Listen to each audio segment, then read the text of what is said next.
नमस्कार, आप देख रहे हैं हिंदी खबर में हूं आपके साथ अमित शर्मा। समय हो गया उत्तराखंड की नंबर 1 डिबेट का। उत्तराखंड में चारधाम यात्रा की शुरुआत के पहले 2 हफ्तों में पिछले साल की तुलना में 31% यात्री कम आए हैं, जिसके लिए कांग्रेस ने सरकार पर ठीकरा फोड़ा है।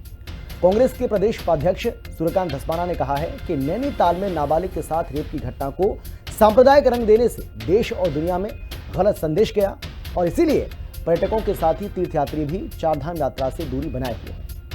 बीजेपी ने इस बयान को लेकर कांग्रेस को आड़े हाथों लिया है।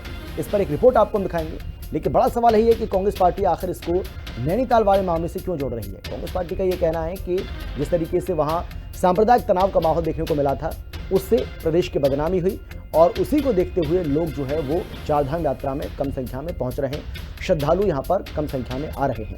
हालांकि इसके पीछे वजह एक और हो सकती है और वजह यह भी हो सकती है कि जिस तरीके से भारत और पाकिस्तान के बीच में हमने टेंशन का माहौल देखने को मिला, संघर्ष का माहौल देखने को मिला और 4 दिन तक लगातार स्थिति बनी रही, उसको देखते हुए भी हो सकता है कि कम संख्या में श्रद्धालु यहाँ पर पहुंचे हों। उसका भी एक बहुत बड़ा इम्पैक्ट देखने को मिल सकता है। मौसम भी इसकी एक वजह हो सकती है।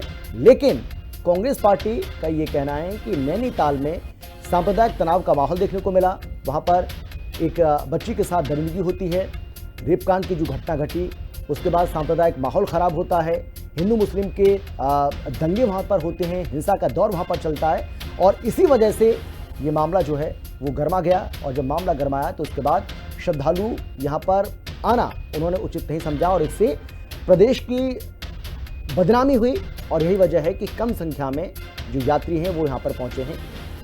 लेकिन बीजेपी का ये कहना है कि ये कांग्रेस की एक साजिश है। कांग्रेस किसी भी सूरत में चारधाम यात्रा को, प्रदेश को बदनाम करना चाहती है और लोगों के अंदर एक भावना पैदा करना चाहती है कि सरकार जो है वो अच्छे से ठीक से व्यवस्था नहीं कर पाई है और इसीलिए चारधाम यात्रा पर जाना अभी उचित नहीं होगा। तो कुल मिलाकर के आप ये कह सकते हैं कि इस पूरे मामले को लेकर, जो कि हम बार बार कहते हैं कि ये मामला राजनीति का विषय नहीं है, ये धार्मिक आस्था का विषय है और इसीलिए इससे अगर राजनीति को दूर रखा जाए तो ज़्यादा बेहतर है, लेकिन ऐसा हो नहीं रहा है और बार बार चारधाम यात्रा को लेकर ये इन प्रकार किसी भी तरीके से राजनीति इस पर हो ही रही है। कांग्रेस सवाल खड़ा करती है, बीजेपी इस पर जवाब देती है, तो सीधी सी बात है कि बीजेपी कांग्रेस एक बार फिर से इस पूरे मामले को लेकर आमने सामने आ गए। एक रिपोर्ट आपको हम दिखाते हैं, देखिए जरा।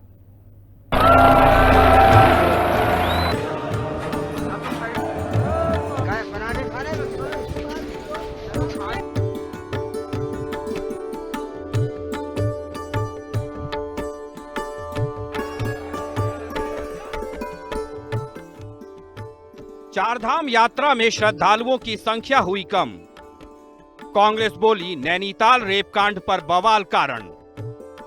बीजेपी ने किया पलटवार करारा, कहा कांग्रेस का काम नकारात्मक बातें करना।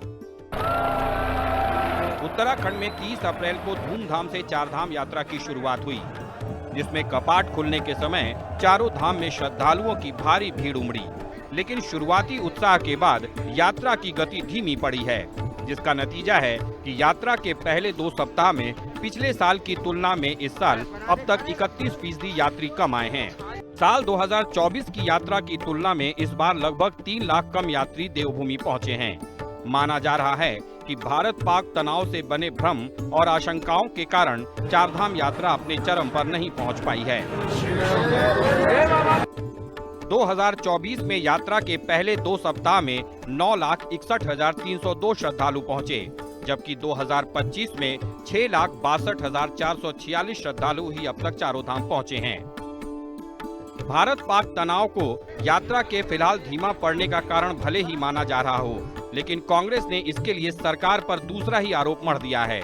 कांग्रेस प्रदेश उपाध्यक्ष सूर्यकांत धस्माना ने कहा है कि नैनीताल में नाबालिग के साथ रेप की घटना को जिस तरह सांप्रदायिक रंग दिया गया, उससे देश दुनिया में गलत संदेश गया और ये एक बड़ा कारण रहा कि पर्यटकों के साथ ही तीर्थयात्री भी उत्तराखंड को असुरक्षित मानकर यात्रा से दूरी बनाए हुए हैं। वहीं कांग्रेस के आरोप पर बीजेपी ने कड़ी प्रतिक्रिया दी है। बीजेपी का कहना है कि कांग्रेस के नेता नकारात्मक और गैर जिम्मेदाराना बयान देकर लगातार यात्रा को प्रभावित करने में लगे हैं और नैनीताल की घटना को यात्रा से जोड़ना इसी का नमूना है। पहला कारण तो है नैनीताल की जो घटना हुई, जिसमें एक नाबालिग लड़की के साथ बलात्कार के मामले को सांप्रदायिक रंग दिया गया। उसमें जो हिंसा हुई, उसमें जो प्रदर्शन हुए, उसका पूरा संदेश देश और दुनिया में गया जिससे कि यहाँ आने वाले पर्यटन भी और पर्यटक के साथ साथ तीर्थयात्री भी उनकी संख्या कम हुई है। कांग्रेस के पास और कोई काम तो है नहीं। आप देखिए इतनी बड़ी घटनाएं पूरे देश में होगी, सीमा पर इतना बड़ा आतंकवादी हमला हुआ, उसके बाद स्वाभाविक रूप से कुछ चीज़ों में कमी आएगी। और जिस तरीके से आतंकवादियों को ठिकाने लगाने का काम केंद्र की सरकार को किया और चारधाम यात्रा सफल होती दिख रही है, तो कांग्रेस के लोगों को ये पच नहीं रहा है। ये कांग्रेस की आदत में शुमार है और मैं आपको बिल्कुल भरोसे के साथ कहता हूं कि चारधाम यात्रा बिल्कुल सफल रहेगी। और आप देखेगा कि पिछले वर्ष के अपेक्षा जो तीर्थयात्री यहाँ पर आए थे वो भी पिछला रिकॉर्ड भी तोड़ने का काम इस वर्ष की चारधाम यात्रा करेगी। उत्तराखंड में चारधाम यात्रा तैयारी से लेकर यात्रा की शुरुआत के बाद कांग्रेस अलग अलग मुद्दे उठाकर सरकार को घेर रही है। ऐसे में यात्रा के शुरुआती 2 सप्ताह में यात्रियों की संख्या में कमी आने से कांग्रेस को सरकार पर हमले का एक और मौका मिल गया है। अब देखना होगा कि भारत पाक तनाव में कमी आने के बाद देवभूमि में चारधाम यात्रा कब तक जोर पकड़ती है। देहरादून से संवाददाता दीपिका भंडारी और अशोक कुमार के साथ ब्यूरो रिपोर्ट, केंद्रीय खबर। तो चलिए चर्चा करेंगे। तमाम जो खास मेहमान हैं वो हमारे साथ जुड़ चुके हैं। बीजेपी की ओर से बीजेपी के नेता सतवीर सिंह जी हमारे साथ हैं। सतवीर जी, बहुत स्वागत है आपका। इसके अलावा राजेश चमोली जो कि प्रदेश प्रवक्ता हैं कांग्रेस पार्टी के, आपका भी स्वागत है सर। गिरिधर शर्मा वरिष्ठ पत्रकार है, आपका भी स्वागत है सर। पीसी थपयाल जी केंद्रीय प्रवक्ता हैं यूकेडी के, आपका भी स्वागत है सर। लेकिन सबसे पहले मैं आपके पास आना चाहूँगा राजेश चमोली जी। सवाल मेरा आपसे ये है कि आपको लगता है कि अभी तो बहुत समय, अभी तो शुरुआती दिन है सर, मात्र 2 हफ्ते हुए हैं, तो 2 हफ्ते के भीतर इस तरीके से नतीजे पर पहुंच जाना कि भाई लोगों में एक डर का माहौल है, लोगों में भय का माहौल है, इसलिए वो यहाँ पर नहीं आ रहे हैं क्योंकि ना तो सरकार उस तरीके की व्यवस्था कर पा रही है, और जिस तरीके से नैनीताल में रेप कांड हुआ उसके बाद जो वहाँ पर तनाव का माहौल देखने को मिला उसका भी असर देखने को मिल रहा है। आपको लगता है कि इस चारधाम यात्रा को उससे जोड़ देना ठीक है? इससे गलत मैसेज जा रहा है क्या, नहीं जा रहा है क्या? अमर जी देखिए, चारधाम जो की यात्रा जो है उत्तराखंड की लाइफलाइन है, और ये जो हमारी धार्मिक यात्रा है निश्चित रूप से पूरे विश्व की सबसे बड़ी यात्रा है, जहां लगातार पूरे विश्व से यात्री यहाँ आते हैं।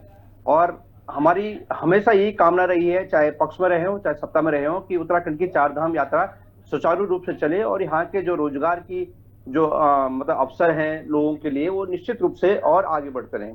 देखिए, बात आपने कही है कि कांग्रेस ये सवाल उठा रही है, कांग्रेस सवाल नहीं उठा रही है। आपने खुद आंकड़े जारी किए हैं कि उत्तराखंड में अभी तक जब से यात्रा का शुभारंभ हुआ है तब से लेकर अभी तक 31% की गिरावट आई है यात्रियों में।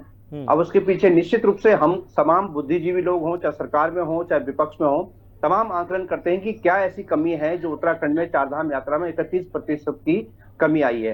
तो जो कारण, जैसे जिस मुद्दे पे हम चर्चा कर रहे हैं, हमारे जो प्रदेश उपाध्यक्ष सूर्यकांत धस्माना जी, उन्होंने एक बात रखी है कि जिस प्रकार से राज्य का माहौल है, और माहौल राज्य का ही नहीं देश का भी माहौल है, देश आतंकवाद के साये से डरा हुआ है। पूरे विश्व में जो हो, चाहे पूरे देश में जिस प्रकार से पाकिस्तान ने नापाक इरादे से हमारे जो 27 लोगों की मतलब जो जाने दी हैं, जिसमें जो शहीद हुए हैं उन लोग, मतलब ये एक डर का माहौल देश में पैदा किया है। और उस डर के माहौल के कारण मैं आपके सामने एग्जांपल दे रहा हूँ, अगर कश्मीर में यह घटना घटी है तो निश्चित रूप से वहां का जो टूरिज्म है वो इफेक्ट हुआ है। इसी प्रकार पूरे देश भर में जब सरकार ने राज्यों में अलर्ट जारी किया है तो निश्चित रूप से आदमी डरता है कि कहीं ऐसा ना हो, क्योंकि हमारा नहीं, लेकिन आपके नेता ये नहीं कह रहे ना सर, मिला हुआ है भाई आपके जो बात आप कह रहे हैं सर, सूर्यकांत धस्माना ये बात नहीं कह रहे हैं, वो तो ये कह रहे हैं कि नैनीताल में नाबालिग के साथ जो रेप हुआ और उसके बाद जो माहौल खराब हुआ, जो सांप्रदायिक दंगे भड़के, उसकी वजह से लोग वहां चारधाम यात्रा में नहीं पहुंच रहे हैं। तो क्या नैनीताल पड़ता है क्या उस रूट पर? अमित जी अभी 5 दिन पहले तमाम समाचार पत्रों में छपा कि जब नैनीताल में इस प्रकार के जो दुर्घटना घटी, एक नाबालिग बिटिया के साथ जो दुर्घटना घटी है, उसमें नैनीताल का जो टूरिज्म का क्षेत्र है उसमें 45 करोड़ का नुकसान इन 5 दिनों में हुआ है। लोगों ने अपने वहां पर जो होटल की बुकिंग है, जो तमाम लोग जो यात्री लोग उत्तराखंड आते हैं, जो चारधाम यात्रा के साथ साथ नैनीताल अन्य पर्यटन स्थलों पर जाते हैं, तो लगभग 45 करोड़ का व्यापार चौपट हुआ है 5 दिनों में। ये आंकड़े आप लोग जारी करते हैं, मीडिया के माध्यम से हमें आंकड़े मिलते हैं, सरकार के माध्यम से हमें आंकड़े मिलते हैं। तो निश्चित रूप से अगर सूर्यकांत धस्मान जी ने अगर ये बात कही है कि उत्तराखंड की चारधाम यात्रा पर इसका भी इफेक्ट पड़ रहा है, तो इस बात को आप नकार नहीं सकते। देखिए अभी 4 दिन पहले एक रिपोर्ट आई है कि उत्तराखंड में घोड़े खच्चरों की आवाजाही पे केदारनाथ में रोक लगा दी गई है। तो निश्चित रूप से जब ये मैसेज जाएगा, जो लोग यात्रा करने जा रहे हैं, जो लोग चाहते हैं कि हम घोड़े खच्चर के माध्यम से, जो बुजुर्ग लोग हैं, जो बच्चे लोग हैं, जो महिलाएं हैं, जो घोड़े खच्चर के माध्यम से भगवान बाबा केदारनाथ की यात्रा, ठीक है, मैं समझ गया।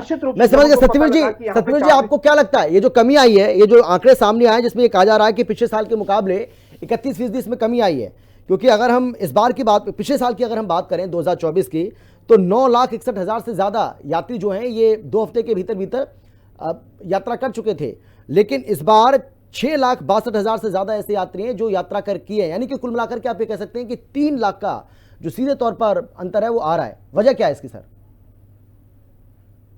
अमित जी, जो चारधाम की यात्रा है उत्तराखंड के लिए और पूरे देश भर में जो भारतीय नागरिक रहते हैं और सनातन से जुड़े लोग हैं, उनको ये यात्रा जीवन में एक बार करने के लिए सभी का मन रहता है, और उत्तराखंड में ये यात्रा इस समय गतिमान है। और जहां तक ये चारधाम में आप कह रहे हैं कि पिछले वर्ष अभी तक 9 लाख आए, तो इस वर्ष 6 लाख आए। इसके साथ साथ मैं बता देता हूं, जो देश के अंदर जो इस समय का जो कुछ माहौल भी रहा है, उसका भी कोई ना कोई कारण इस यात्रा पे रहा। मगर ये आपको स्पष्ट कर दूं, पिछले वर्ष की अपेक्षा अभी तक जो रजिस्ट्रेशन हुए हैं, वो पिछले वर्ष की अपेक्षा इस बार रजिस्ट्रेशन बहुत तादाद में हुए हैं, और 30 लाख से अधिक रजिस्ट्रेशन अब तक हो चुके हैं, और वो सभी लोग यात्रा में आएंगे और उत्तराखंड में उनका स्वागत है।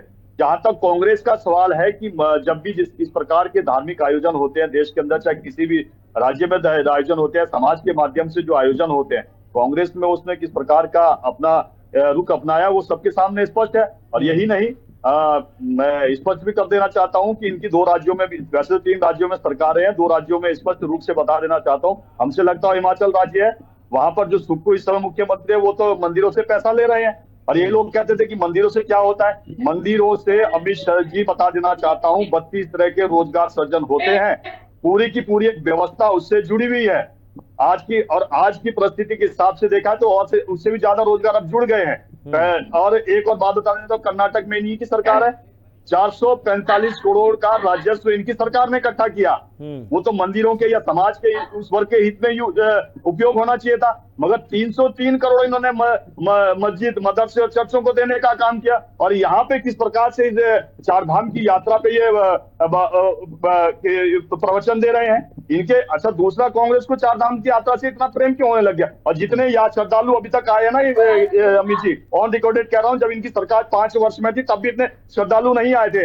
ये हमारी जो पापा मुख्यमंत्री जी ने जिस प्रकार की व्यवस्थाएं करी है, और हमारे जो पर्यटन और धर्मस्व विभाग ने जो व्यवस्था करी है, उसको देखते हुए हर साल ये तादाद बढ़ती जा रही है। मैंने ये कहा कि पिछले साल से अधिक रजिस्ट्रेशन हुए हैं, देश के अंदर कुछ परिस्थितियां हुई है, उस कारण 32 एयरपोर्ट है जो बंद भी करने पड़े, बहुत सारी चीजें ऐसी हुई है और डेवलप हुई है। और उसके बाद यात्रा जिस प्रकार से कल परसों देख रहे हैं, लेकिन सत्यवीर जी ये बात तो आपको माननी पड़ेगी ना कि नैनीताल में जो कुछ हुआ, आज के अखबार उठा के सत्यवीर जी ये बात तो आप मानेंगे ना कि नैनीताल में जो कुछ हुआ वो भी ठीक नहीं था। नहीं, आप बात खत्म करिए सर, मैं पूरा मौका दूंगा आपको। मैं ये कह रहा हूं कि जो भी नैनीताल में हमने देखा, नैनीताल में जो अराजक तत्वों का नंगा नाच हमने देखा, उसका भी तो असर पड़ा ना, कुछ ना कुछ तो असर पड़ा होगा। मैं ये नहीं कह कि चारधाम यात्रा पर असर पड़ा, लेकिन टूरिज्म पे तो असर पड़ा। लोगों ने अपनी जो बुकिंग थी उसको कैंसिल तो कराया था, ये बात तो आप भी जानते हैं। नैनीताल में सबसे महत्वपूर्ण यह है कि कांग्रेस इस यात्रा को किस प्रकार से व्यवधान डाला जाए, केवल और केवल इसके ऊपर इसका फोकस है कांग्रेस का। इससे इधर इनका कोई मकसद नहीं है। इनका मकसद स्पष्ट है, जो राहुल गांधी ने कहा है कि लड़के मंदिरों में लड़कियां छेड़ने जाते हैं, अभी इनकी मानसिकता में ये भर चुका है, तो ये इस यात्रा को सफल होने में क्यों इस प्रकार के प्रश्न उठाएंगे? और इन्होंने तो गठजोड़ उस पार्टी के साथ या समाजवादी पार्टी के साथ, जिनके मुखिया थे, बड़े मन से कहते थे लड़कों से गलती हो जाती है। और आप बताइए कि कुछ विचारधारा के साथ ये देख रहे हैं कि उत्तराखंड की जो लाइफ लाइन है चारधाम यात्रा, उसको किस रूप से सुचारू रूप से चलाया जाए। इस देश की सबसे बड़ी यात्रा है जहाँ साक्षात भगवान नारायण हो गए, साक्षात भगवान अपने शिव का उससे यहाँ वो पे पूर्ण रूप से मतलब जागरूक है। वो हमारा एक यात्रा में आएगा, ज्योतिर्लिंग है कांग्रेस और कितना ही तमाम फैला चीजें ले। गंगा यहाँ और से निकलती है। इन चाहूंगा तमाम कि चीजों कांग्रेस को के देखते हुए प्रवक्ता आप के बीच में लोगों मैं नहीं की बोला मति था, इतनी भ्रष्ट हो इसलिए वो चुकी धैर्य है से कि सुने। आपको मैं उनकी हिंदू पोल एक मुस्लिम एक जाति करके धर्म खोलता हूं, मैंने इसमें 2 उलझे राज्यों रहना का है। इनको खाका आप कम बताया। से कम और मुद्दे मैं पर ये भी चर्चा बताना कीजिए चाहता कि हूं, इस राज्य इन्होंने की सबसे अच्छा बड़ी चलिए, मैं दोनों के यात्रा पास आ रहा हूँ, सबसे बड़ी मैं आप यात्रा दोनों के पास लौटूंगा, मैं आता हूँ पीसी थेपियाल जी आपकी बात है। पीसी थेपियाल जी, जो कांग्रेस पार्टी इन आंकड़ों में गिरावट जो बता रही है और उसके पीछे की जो वजह बता रही है, आप उससे सहमत हैं क्या? आपकी पार्टी ऐसा मानती है? क्या देखो, चार धाम मैं यात्रा, आता हूँ, आ रहा हूँ पीसी थेपियाल जी। हाँ जी, चार धाम यात्रा और नैनीताल में सैलानियों का कम होना, ये लगभग अलग अलग घटना है। हाँ एग्जैक्टली। हमारे प्रदेश में अंकिता हत्याकांड हुआ, भीभत्स हत्याकांड हुआ, हमने संयम बरते हुए शांतिपूर्वक आंदोलन किया। हमने कभी उसको क्षेत्रवाद के आधार पे नहीं बढ़ने दिया। लेकिन नैनीताल में इन नफरती भेड़ियों ने उसको धर्म की आड़ पे वहां के सैलानियों को डिस्ट्रैक्ट किया। वहां बेटी, जो नेगी बेटी आई वहां पे, इनको गंदा करने के लिए इनका मुकुट मैं देख रहा था। मानो नहीं कहां से लाए थे उन काले पीले लोगों को, जो वहां की सड़कों में दौड़ते हुए व्यापारियों के शटर डाउन करा रहे थे। उनको उस अंकिता के समय में कोई नहीं आया। वहां पहुंच गए वो दरिंदे, के लिए पहुंच गए, और हमारी सरकार चुपचाप देखती रही। हमें इस बात से दुख हुआ।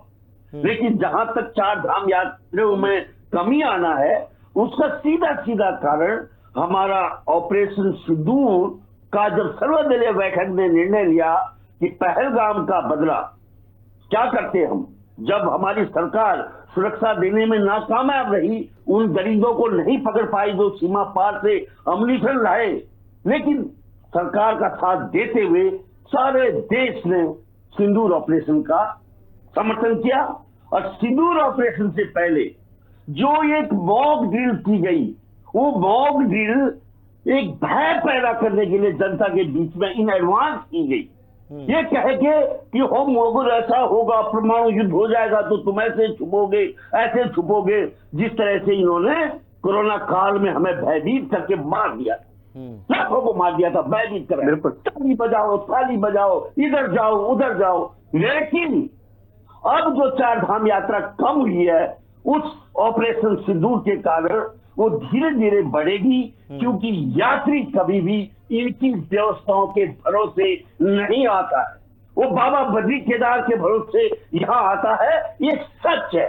लेकिन जो व्यवस्थाएं रजिस्ट्रेशन के बावजूद भी आज किस तरह से छूट रहे थे यात्री ऋषिकेश में, आप आज की रिपोर्ट देखिए। लोग ऐसी ऐसी गाड़ियां आ रही थी जो अवैध थी, ऐसी ऐसी कई गाड़ियां पकड़ी, तब लोग बोल रहे थे ये सरकार कितनी निकम्मी है, जो एडवांस में रजिस्ट्रेशन तो करती है, लेकिन वहां ये पता नहीं करती है कि ये जो आ रहे हैं। चलिए ठीक है, मैं आता हूं आपके पास। लोग आ रहे। ठीक है सर, मैं लौटूंगा आपके पास। गिरधर जी, किस तरीके से देखा जाए और चारधाम यात्रा को लेकर जो लगातार राजनीति हो रही है, इसको लेकर आप क्या कहेंगे? आपको लगता है कि ये ठीक है? और जो आंकड़ों की जो बाजीगरी हो रही है, जिसमें ये कहा जा रहा है कांग्रेस पार्टी की ओर से कि भाई अब अगर हम पिछले साल के पिछले 2 हफ्ते देखें और अब के पिछले 2 हफ्ते देखें तो इसमें अंतर नजर आ रहा है। 3 लाख कम से कम ऐसे तीर्थयात्री हैं जो कम पहुंचे हैं। इसकी वजह आप क्या मानते हैं? देखिए सब, मेरा तो ये मानना है, मेरी आवाज आ रही है ना साहब? जी बिल्कुल सर, प्रॉपर आवाज आ रही है, आप बोलिए। जी, मेरा ये मानना है कि इसमें राजनीति नहीं होनी चाहिए, क्योंकि उत्तराखंड राज्य जो है पर्यटन पे और हमारा जो धार्मिक और आर्थिक दोनों ये आपस में जुड़े हुए हैं। इसमें अगर हम राजनीति करेंगे, आज चलिए बीजेपी की सरकार है, कल कांग्रेस की सरकार होगी, और अगर यात्री के लिए हमने इस तरह से कहा कि यात्रा फेल हो रही है तो उन्हें भी भुगतना पड़ेगा, क्योंकि ये आर्थिक हमारी रीढ़ की हड्डी है। इसको बचाना हर धर्म, ये हम अगर हम उत्तराखंडी हैं और उत्तराखंड का हित चाहते हैं, चाहे किसी भी दल में है, तो हमें इस पर्यटन को, धार्मिक पर्यटन तो मैं नहीं कहूंगा, धार्मिक यात्रा को जरूर बचाना होगा और इसे बढ़ाना होगा। हमें ऐसे बयानों से बचना चाहिए कि ये इस तरह की जो बातें हैं वो धार्मिक लोग ऐसा ना हो कि उसमें रुकावट आए। ये यात्रा बिल्कुल बदस्तूर चलनी चाहिए, क्योंकि ये हमारा ही हित करेगी, उत्तराखंड का हित करेगी, उत्तराखंड के बेरोजगारों का हित करेगी। तो इसमें किसी भी दल को किसी भी ढंग से जो है इससे बचना चाहिए। मेरा ये पर्सनल मानना है कि कम से कम यात्रा के मामले में तो कम से कम हम जो है सदा जो है उत्तराखंड का हित सोचें। अगर सरकार में कुछ कमी आ रही है तो आप सरकार की कमियां यहाँ कर सकते हैं, लेकिन उसको इस तरह से कहना कि यात्रा कम हो जाएगी, ये हो जाएगी, उत्साह कम हो जाएगा, इस तरह से नहीं कहना चाहिए। अगर कोई कमी आपको नजर आती है तो आप अपना प्रतिवेदन दे सकते हैं। कहीं पर अगर आपका रजिस्ट्रेशन में कमी है, कहीं पर कोई घुड़सवारी में जैसे घोड़े की में कमी है, जबकि सुचारू हो गया घोड़ी यात्रा भी सुचारू हो गया है, लेकिन मेरा ये मानना है कि इसको जो है ना हमें उत्तराखंड के हित और उत्तराखंड के परिप्रेक्ष्य में देखकर किसी भी पार्टी को, चाहे वो यूकेडी हो, कांग्रेस हो, भाजपा हो या अन्य दल हो, बसपा हो, सबको जो है उत्तराखंड का हित ही देखना चाहिए, पहली बात। दूसरा, जो यात्रा में कमी आई है वो मैं अपने थपलियाल जी के बात से सहमत हूँ। ऑपरेशन सिंदूर के बाद पूरे देश में एक माहौल यात्रा की जगह अपना ये था कि भाई हमारा देश क्या कर रहा है, किस तरह से अटैक हो रहा है। सब लोगों ने यात्रा स्थगित कर दी। मुझे कहीं जाना था, मैंने खुद यात्रा स्थगित कर दी। मैंने कहा पता नहीं कहां पर क्या परिस्थिति हो जाए, तो यात्रा स्थगित कर ये यात्रा फिर चलेगी, क्योंकि जो धर्म के उसमें जाना चाहता है वो जाता ही है, जो हिंदू है वो जाएगा ही जाएगा, जिसने सोच रखा है वो जाएगा ही जाएगा। और ये भी कहा जाता है कि जिसे केदारनाथ जी, बद्रीनाथ जी बुलाएंगे, कहा जाता है ना कि चलो बुलावा आया है, माता ने बुलाया है, वैष्णो देवी में कहा जाता है, ऐसे ही यहाँ पर बिल्कुल है, जिसको बुलाया है वो तो जाएगा ही जाएगा। लेकिन उसमें कोई प्रावधान ऐसा ना हो, हम ऐसी बात ना कह दें कि यात्रा प्रभावित हो। मैं थपलियाल जी के बात से सहमत हूँ कि यात्रा फिर बढ़ेगी। अभी थपलियाल जी ने बोला कि सिंदूर का ऑपरेशन था तो काफी अच्छा वो था, और उसमें जी ठीक है सर, मैं आता हूं आपके पास। लेकिन राजेश जी भाई, बीजेपी से आपकी राजनीतिक दुश्मनी है, बीजेपी आपकी राजनीतिक विरोधी है, ये बात तो हम भी मानते हैं, वो अच्छी बात है, आप रखिए, लेकिन उत्तराखंड तो आपका अपना ही है ना, उत्तराखंड तो आपका अपना ही है ना, ये चारधाम यात्रा तो आपकी अपनी है ना भाई। आज इनकी सरकार है, कल तो आपकी सरकार होगी, तो इस तरीके से बदनामी तो देवभूमि उत्तराखंड की हो रही है ना सर, ये तो सोचना पड़ेगा आपको अगर आप इस तरीके की बातें करेंगे। की यात्रा की लोग आगे सरकार हो सकता है, यूकेडी की आ जाए, अमित जी देखिए आ जाए, मेहनत करते हैं कांग्रेस की, ठीक है सर, दिक्कत आएगी, वो दोबारा से क्या कहेंगे कि हम पहले गलत थे क्या? अमित जी देखिए, अमित जी हम शुरू से इस बात को कह रहे हैं कि उत्तराखंड की जो सबसे बड़ी मतलब हमारी लाइफ लाइन है चारधाम यात्रा, और हम चाहते हैं कि ये सुचारू रूप से अच्छे तरीके से चले, और देश विदेश से जो लोग यात्रा करने आ रहे हैं एक मैसेज लेके यहाँ से जाए कि उत्तराखंड हर प्रकार से सुरक्षित है, हर प्रकार से यहाँ पे यात्रा सुगम रूप से की जा सकती है, और निश्चित रूप से प्रभु का आशीर्वाद उन लोगों को मिले कि वो अपनी यात्रा को सफल रूप से करें। लेकिन देखिए, अगर हम सरकार की कोई कमियां गिनाएंगे तो हर चीज को क्या धार्मिक है उससे जोड़ना चाहिए क्या? हम कह रहे हैं, मैं आपको अमित जी देखिए, टीवी चैनल पर डिबेट करने से हम टीवी चैनल के सामने बैठे हैं, लेकिन मैं आपको अगर हरिद्वार ऋषिकेश से लेके और भगवान श्री केदारनाथ तक यहाँ पे थपलियाल जी बैठे हैं, यहाँ पे वरिष्ठ पत्रकार जी भी बैठे हैं, शर्मा जी और सतवीर भाई बैठे हैं। यात्रा के शुरू होने के बाद आप, मुझे याद है अभी 10 दिन पहले एक बहुत बड़ा पैच शिवपुरी के बीच में गिरा, कम से कम 7 घंटे यात्रा बाधित रही। जिस हम क्यों नहीं उठाए इस मुद्दे को? उत्तराखंड में 12,000 करोड़ रुपए की सड़क का काम किया गया है 750 किलोमीटर के लिए। नहीं ऐसे मुद्दे आप उठाइए राजेश जी, ऐसे मुद्दे उठाइए, उससे कोई नहीं रोक रहा है आपको। अमित जी जहां कमी है आपका फर्ज है, लेकिन बड़ा सवाल ये है कि भाई आप ये कह रहे हैं कि नैनीताल में रेप कांड हो गया और उसके बाद जो वहां पर सांप्रदायिक तनाव बढ़ा, जो वहां दंगे भड़के, उसकी वजह से बदनामी हो रही है और लोग यहां पर आना नहीं चाहते, ये तो गलत है ना सर? अमित जी जरा सतवीर भाई से ये पूछ लीजिए, पिछले साल 15 लाख यात्रियों को डाइवर्ट किया गया, किसने किया? माननीय मुख्यमंत्री जी ने किया नहीं किया? इनकी सरकार ने किया नहीं किया? पूछे यहाँ पे, हम चैनल पे हमारे आदरणीय पीसी थपलियाल जी बैठे हैं, जवाब दीजिए। 15 लाख ठीक है, मैंने आपके सवाल का जवाब देना नाकामी के कारण इधर से उधर जवाब ले लीजिए, जवाब ले लीजिए। कभी रजिस्ट्रेशन काम हो रहा है, कभी कहा है कि ऑनलाइन फॉर्म भर रहे हैं, कभी कहा मतलब तमाम चीजें ऐसे प्रकार से अव्यवस्थाएं फैलाई यात्रा में। और रही बात ये जो बार बार बदनामी की बात करें, उत्तराखंड में 2013 में सबसे बड़ी त्रासदी, सबसे बड़ी आपदा आई थी। उस वक्त इनके जो प्रदेश अध्यक्ष भट्ट जी, उन्होंने, अजय भट्ट ने कहा था जो उत्तराखंड यात्रा करने आएगा वो सर पे कफन बांध के आए। क्या हमने ऐसी बात कही कभी? जिस प्रकार की अभद्र बात है, जिस प्रकार से यात्रा करने की बात, जवाब ले लेते हैं, जवाब लेते हैं। में हमारे नेताओं ने किसने कहा? हमारे नेता राहुल गांधी जी ने उस यात्रा को सुगम बनाने के लिए, चारधाम यात्रा को सुगम बनाने के लिए एक मैसेज दिया, और उनको अपना टैप रिकॉर्ड बजाते रहना है। राजेश जी, जो सवाल आपने किया है,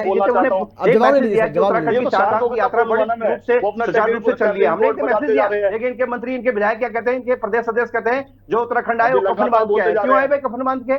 आप अपनी सरकार की नाकामियों को गिना रहे, हम आपकी सरकार की नाकामियां गिना रहे। आप 12,000 करोड़ में 1 किलोमीटर की रोड आपने 16 करोड़ रुपए में काट दिया। सड़कों के हाल बद्रीनाथ के कम से कम 100 से 200 बैच नीचे गिरे हुए हैं, उसको तो आप चर्चा नहीं करना चाहते। आप चाहते हैं बस हम ये कहें कि सरकार बहुत अच्छा काम कर रही है सरकार। अरे भैया ये सरकार भ्रष्टाचार नंबर 1 की भ्रष्टाचार, ये 230 करोड़ रुपए लगा केदारनाथ से खा गई। ये बताते क्यों नहीं? इनके जो अध्यक्ष हैं बद्री केदार के पूर्व अध्यक्ष, वो 230 भगवान बोलिए आप सतवीर जी, बोलिए आप विंडो में आप बोलिए इस बात पे बोलेंगे हम इस बात पे लिखेंगे, पूरा देश जानता है।